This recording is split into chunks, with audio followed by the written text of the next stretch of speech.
Welcome. My name is Dauncey, and this is the show Change the World, where, as you'll know if you watched before, I like to invite people on who are really committed to making a difference in the world, to bring more kindness, more compassion, and more cooperation to the world. So today I have two guests from Sooke, Susan Belford and Paula Johanson, who are both active with an initiative called Transition Sooke. So Susan, you have been a mediator all your life. You're now retired and active with Transition Sooke. And Paula, you're a local writer, writing children's books and schools educational materials and stuff like that, I gather, yeah? Yes, I am, thanks. So right off the top, let's jump right in. What is Transition Sooke? Susan? Well, Transition Sooke is a citizen-based grassroots organization. We're actually part of the Transition Towns Network. Okay. We have about 400 people receiving our newsletter and 40 active members. And we've been around since 2011 and engaging mostly on environmental and climate-related issues, trying to work within our local area on global issues. So you're all volunteers? We are, yep. And you get together to, what is transition? Transition means from A to B. So what is the transition from A, what is the B? If today is the A, right? Well, transition towns were originally created to deal with what happens after peak oil. Right. And of course now we're at that place where we've reached peak oil and we have the strong, it's pretty obvious that we need to stop using oil and gas and fossil fuels generally. So we're looking at transitioning from that fossil fuel related world to a non-fossil fuel related world, one in which environmental systems are protected and we're getting our energy from renewable sources and we're doing a lot of things differently. So some people would think if you go to a non-fossil fuel world, it's means solar panels, but it does mean that, I think, but you're also doing stuff around food and waste and all the other consumer stuff that we've gotten used to thanks to fossil fuels, right? That's right. Yeah. Yeah.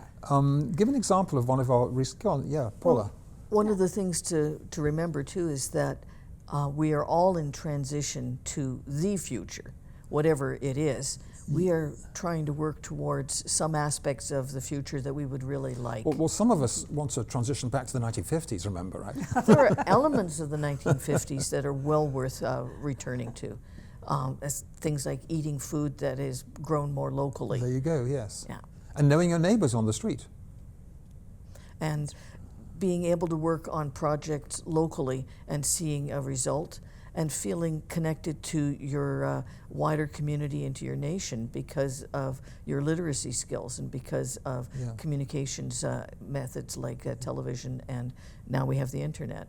And it's accessible to us. We can actually do things with it. Right. So when you gathered together for your last meeting, what was your number one thing you were working on? That was last week. I don't know. Hey, I'm sure you can remember back to last week. We're thinking about our plans for the summer. We have several small small action groups under the umbrella of Transition Sooke that work on different projects. One of them is an expansion of the community gardens in Sooke area.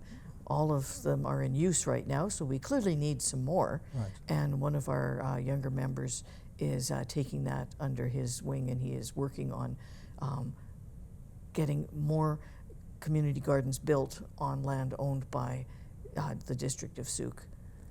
And other groups that are working. So stay with the food thing for a while. Sure. So would that mean your land for allotments for people, or growing collectively for the food bank, or what kind of activity in that? Well, a bit of both, actually. Yeah. We're looking at a bunch of allotments for people because Sooke is densifying, and a lot of the new housing in Sooke really doesn't have any room for growing things. So people need to have their own allotments. But also the food bank does need some additional growing, so there's hope to do that. There's also been some discussion, very early days, about creating a sort of a traditional medicine and food forest in one of the parks, but that's very early. Do you get shocked the way I do when I'm reminded that 95% of the food we eat on Vancouver Island comes in on the ferry?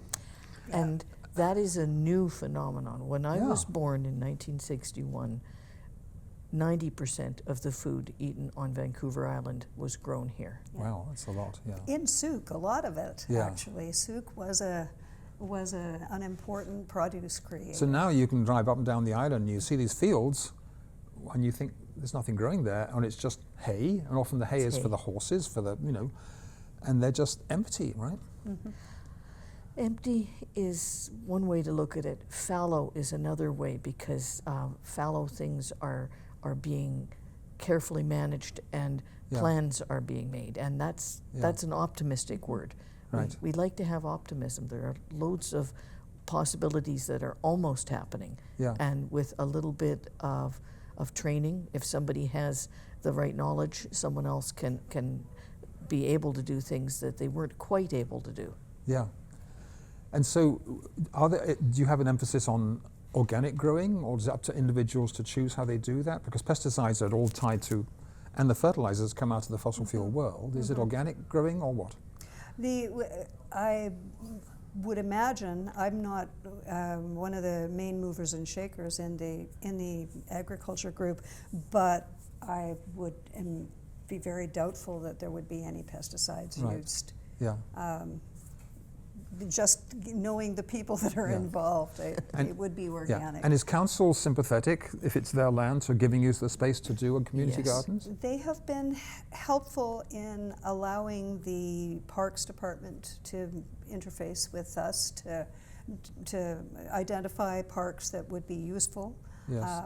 And a presentation is being given to council shortly to suggest which parks need would be the best ones to choose. So I gathered from a friend in Sooke that you recently did a big workshop called How Then Do We Live, right? What was that all about? That was, a couple of years ago, we invited the American author Dar Jamel to come to talk about his book, at that time his most recent book, which was called The End of Ice. And it was about the climate crisis. Yeah. It left people stimulated and depressed. It left Dar stimulated and depressed. He began to research indigenous worldviews, and with an associate of his, they created a book that was, they had gone around North America talking to indigenous leaders about worldview, about kinship with nature. Yes. And so then they created this next book. So when we were aware that this new book had come out and some of us had read it, we thought, yes, this is what we need to share with people. So we invited Dar up to speak about his book, How Then Shall We Live? And he read excerpts from that, and then we also had breakout groups in the afternoon.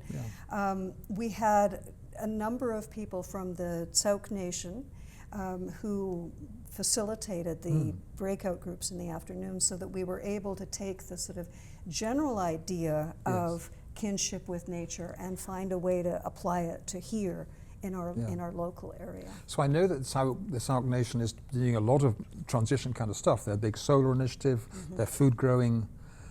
Is there a good relationship with the Sooke Nation and Transition Sooke?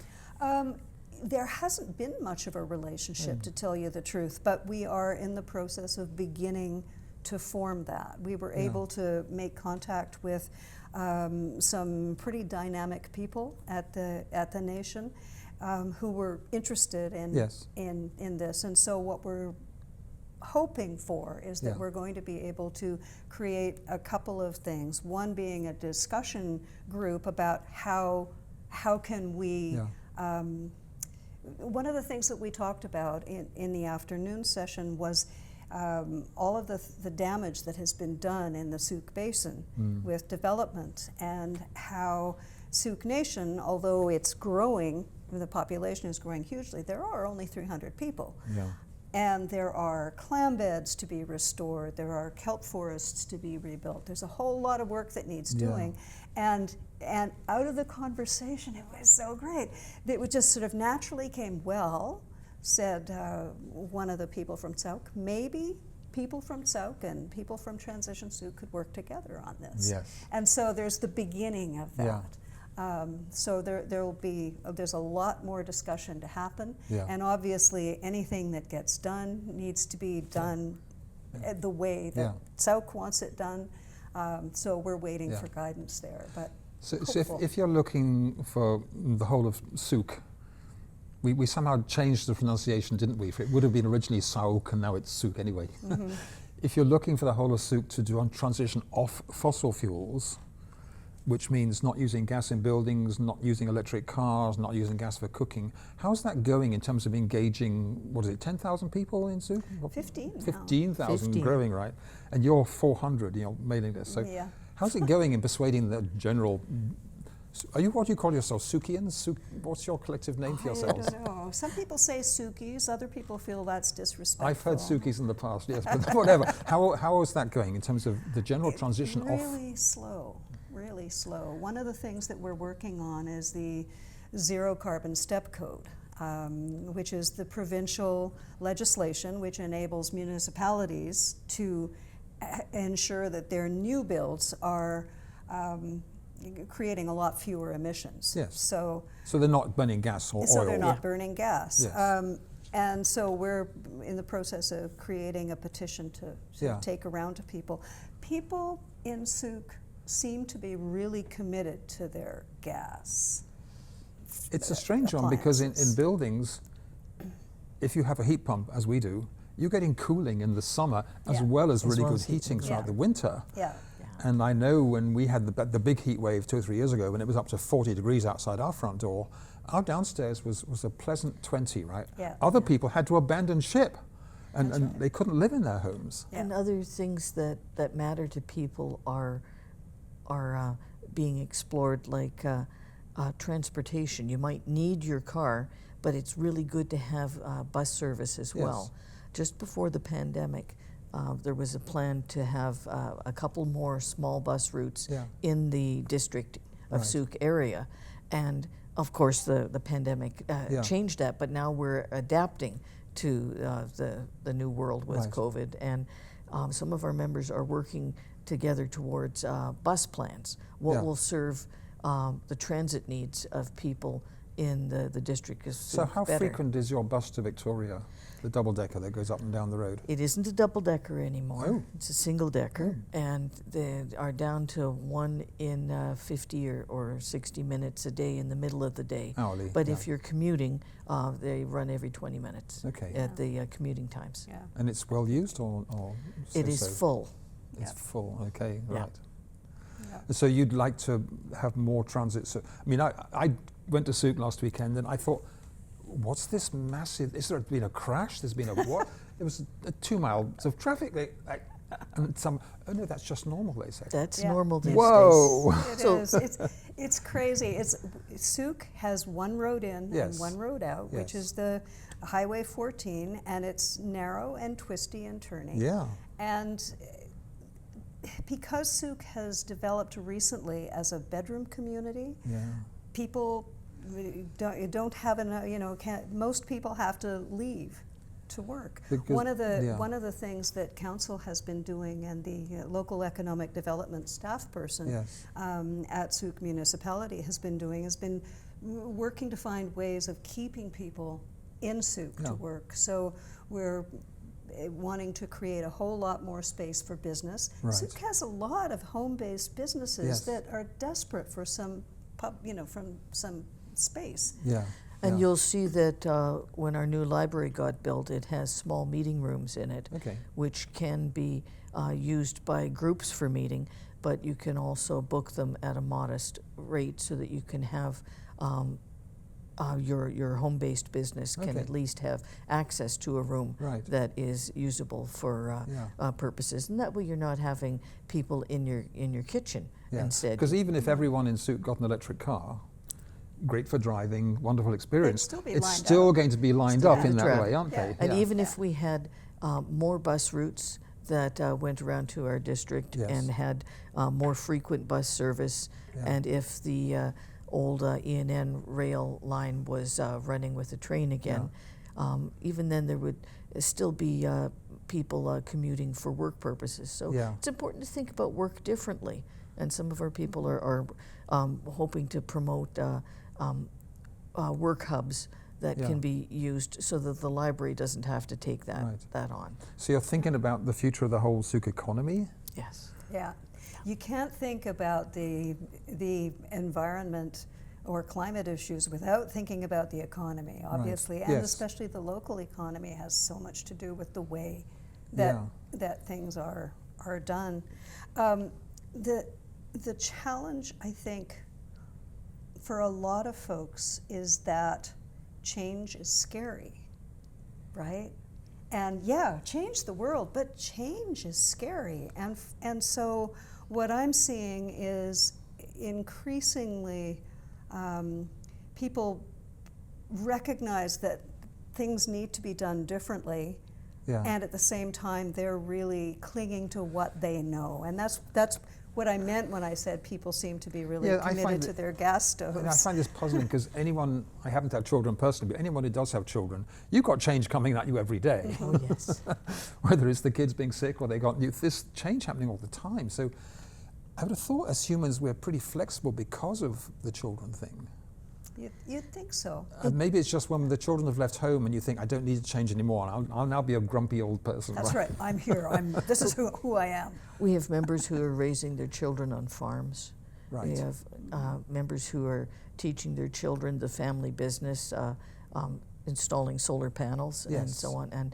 And those are wonderful examples for the rest of us, and also ways to live that feel good.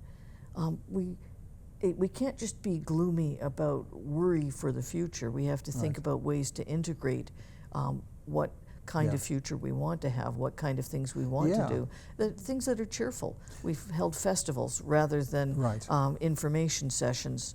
Those could be rather glum and dull, but no, we'll have festivals instead. As I'm sure you know, when you really know the details about the climate crisis that's coming our way and the biodiversity crisis, let alone all the other stuff on the news, it's easy to get, oh my God, and feel, but I have learned from experience that the only remedy for climate anxiety is climate action. Yes. The only remedy for biodiversity is biodiversity. If you know you're doing something, that's sufficient, really. Yeah. You can sleep well at night. Yes. And if there's a little voice that says, it's all worry, worry, worry, maybe it's a message that says, you could be doing more, you could be doing something else. And some of the things that we can do are so practical and they integrate into our lives now. Yeah, such as? We have a repair cafe that happens a couple of times a year. I was going to come to that. So, and it's a place to fix things. And if you come there as a fixer, you're not doing it as a job fixing broken items for somebody. You're doing it as a volunteer, fixing items with people who bring them in. Well, as someone who managed to actually, when my cooker went funny and the dash was flashing numbers, and I Googled what's going on, and this is a $700 repair, and then I found another YouTube that said, da-da-da-da-da, and I pulled the whole thing apart, got all the cables out, did this, and it worked. I felt really satisfied. It is really satisfying. And I'd save $700. We'd borrow a gong from a musician that we know, and we would put a little donation jar next to the this gong. Is in the repair cafe? In the repair cafe, so that when a repair has occurred, people are encouraged to donate to pay for the rental of the room. Yes. You know, it's not to make any money out of the deal. It covers the coffee and the room rental if we're very lucky. But we'll hear the gong ring and everyone in the room cheers, Oppa! Hey! What kind of things are being repaired? Because the alternative to repair is throw it away, buy a new one, ship it here from China, all that stuff, right? Wendy repaired a sweater that came in. It had a short zipper that had broken, and the rest of the sweater was in such good condition, and she helped the person, you know, unpick all the old zipper and sewed in a new one. This is stuff that our mothers, truthfully, took for granted, wasn't it? Yes. Yeah. This is Yeah. ordinary skills Yeah. that people can learn and use. Ordinary gardening skills, ordinary sewing skills. I mean, my mother was growing up in the 30s, but for my sister, she made all their clothes. She made her own curtains. Yeah. You know, it was done normal. That Yeah, was my the thing mom she did. too, and I know how to sew. Yes. I have a sewing machine. Yeah. I don't sew nearly as much Right. as I should. So as well as this, what Good. other repairs kind of things? Oh, other things that have come in have been toasters, which are designed not to be taken apart and not to be Right. repaired, Yeah. unfortunately. But we had someone leave the repair cafe after ringing the gong, and we said, "Oh, good, is it fixed?" And she had this big smile, and she said, "Nope, but now I know it really is ruined, and I didn't just give up. And I know where to Okay. take it for recycling to the Right. place on Glanford Avenue that Yeah. pulls them apart and puts them all into the recycling program." So let me shift gear, because we have to wind up shortly. Susan, what drives you personally to do this work? What's your inner realm that makes you excited and want to do this stuff? I have a granddaughter. She's 12. Yeah? I think that now that I'm retired and I don't have to work at a job, Yeah. I have a pension which keeps Yeah. me alive, and I can do what's important to me. Right. And what's important to me is helping to create the world that's going to help my granddaughter and her friends thrive. Right. That's really the Yeah. main motivation. And Paula, how is it for you? I am delighted to live in a country where we can make changes and it's not illegal. We've already said enough just in our conversation that in some countries we would have been disappeared. And Yes. but in our country, if we don't know how to do things, we can find out. Yeah. There's a library, there's an internet that helps. There are Yeah. people who want to be Yeah. our neighbors and help. And if we don't like what our government does, we can help them do it. Yeah. Some of our members got on the Climate Action Committee and helped our district write a climate action plan. Right. And now our Sooke has some funding for small groups that are enacting projects Right. that help on the climate action Yeah. plan. How do you pull the younger people to what you're doing? Or do you pull the younger people in? Are they open to what you're doing? Are they interested? Very open, very interested, really short of time. You know, and that's Yeah. one of the advantages of being retired is that I've got time. Paula has more time. So what we're finding is that we have a number of younger people who are involved in very specific activities Right. that can fit with their family. Now, are you talking Stuff. younger 30s, 40s? Yeah, I'm talking younger younger teens. as in Oh, teens, and kids. We do Kids. programs at the high school. That's right. Okay. We just a few months ago we did a lunch and learn at Yeah. Edward Milne Community School, Yeah. and sort of we had a number of people. You were there, I think, Yeah, Paula. yeah, and it works really nicely. Yeah. Other things that we do is when we're planning events, the people with more time do the planning and preparation Yeah, yeah. so that young people can show up, spend 2 or 3 Right. hours, and fit that into their day. So when you did the lunch and learn at the Edward Milne Secondary School, what was the focus of that? There were several small groups, one working on gardens, Okay. one working on sorting trash.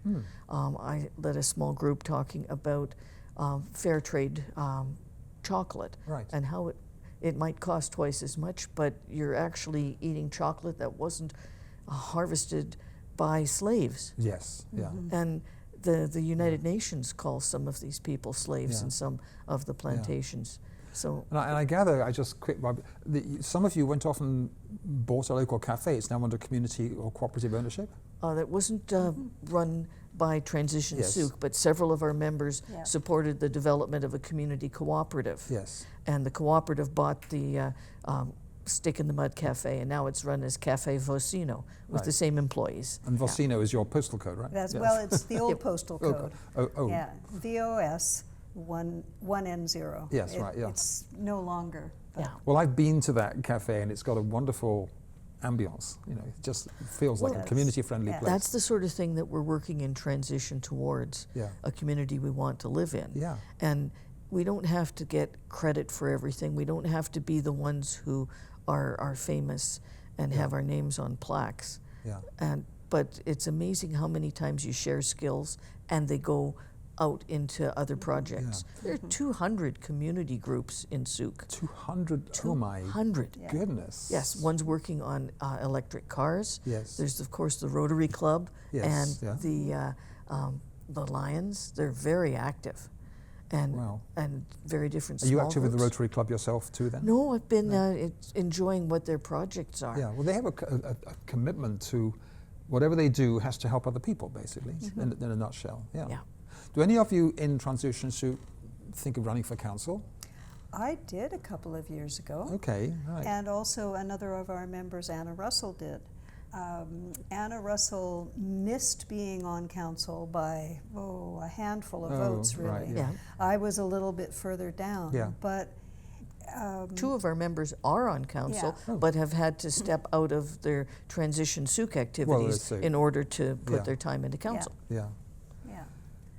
So And how, do you have a good relationship with council? Because a lot of decisions get made for Sooke in council, right? for the most part, it's challenging because sometimes when you're advocating, it can be, sometimes you need to be speaking truth to power. And you need to be saying, hey, you guys, this Yeah. is backwards. Yeah.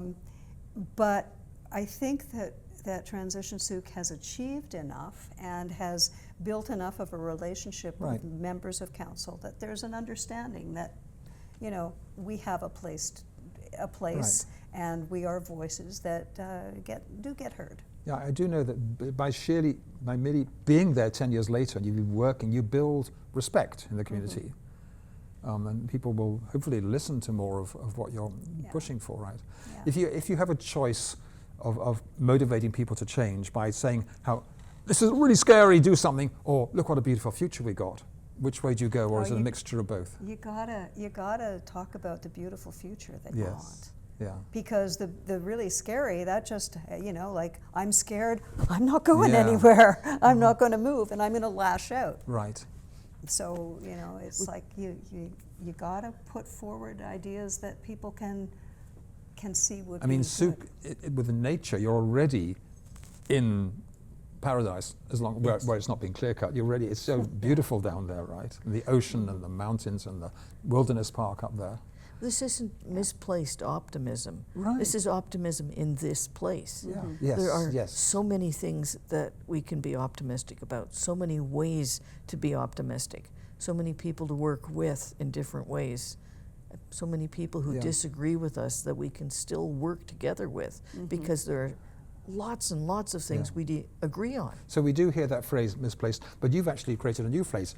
It's called this place optimism. Optimism right here. Yeah. Yeah. Well, on that, I want to thank you both, Susan and Paula, for joining us and filling our viewers in on what you're doing down in Sooke.